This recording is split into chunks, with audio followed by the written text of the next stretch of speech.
শুক্রবার ডেঙ্গু নিয়ে সাংবাদিক সম্মেলন স্বাস্থ্য দপ্তরের পক্ষ থেকে দপ্তরের সচিব দেবাশিস বসু করেন।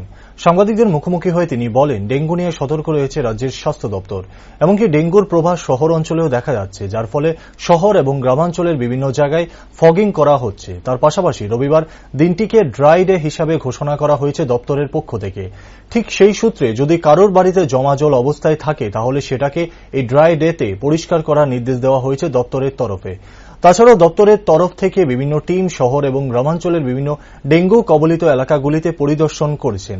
শুধু তাই নয়, ইতিমধ্যে 24শে জুলাই থেকে গ্রামাঞ্চলের বিভিন্ন এলাকাগুলিতে ফগিং করা হয়েছে এবং রাবার গাছ কবলিত এলাকায় জল জমা থাকলে সেগুলিকে পরিষ্কার করার জন্য জিবি থেকে নির্দিষ্ট টিম পাঠানো হয়েছে দপ্তরের তরফে।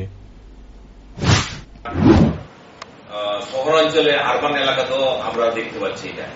তো এটার জন্য অনেকগুলি অ্যাক্টিভিটি আমরা নিয়েছি, যেরকম প্রচুর পরিমাণে ফগিং করা হচ্ছে গ্রাম এলাকাতে। পাশাপাশি রোববার দিন আমরা ড্রাই ডে হিসেবে ডিক্লেয়ার করেছি এবং প্রত্যেকে তার ফ্যামিলির প্রেমিসিসের মধ্যে কোনো জল টল যদি স্ট্যাগনেন্ট অবস্থায় থাকে সেটাকে যাতে পরিষ্কার পরিচ্ছন্ন রাখে। তো সেটার জন্য আমরা ড্রাই ডে করেছি। এছাড়া ডেইলি আমাদের স্টেট থেকে এবং ডিস্ট্রিক্ট থেকে টিমগুলি ভিজিট করছি এবং 24শে জুলাই থেকে এক্সটেন্সিভলি ফগিং শুরু হয়ে গেছে। যেখানে রাবার কাল্টিভেশন যেখানে আছে সেখানের মধ্যে যে কোটাগুলি থাকে, যেখানে পরিষ্কার জল থাকে, সেই জলের মধ্যে এডিস মশাটার রিপ্রোডাকশনটা হয় এবং লার্ভা পাওয়া যায়। আমরা এন্টোমোলজিক্যাল টিম ডক্টর তরঙ্গ রিয়াংয়ের নেতৃত্বে জিবি থেকে ওইখানে পাঠানো হয়েছিল। তো সেখানে আমরা কনসেন্ট্রেশন প্রতিটা রাবার বাগানের মধ্যেই আমরা পেয়েছি।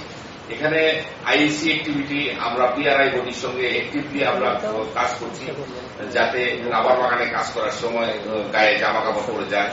এবং আমরা সেকেন্ড রাউন্ড ফলো আপ ফগিংটা আমরা শুরু করেছি।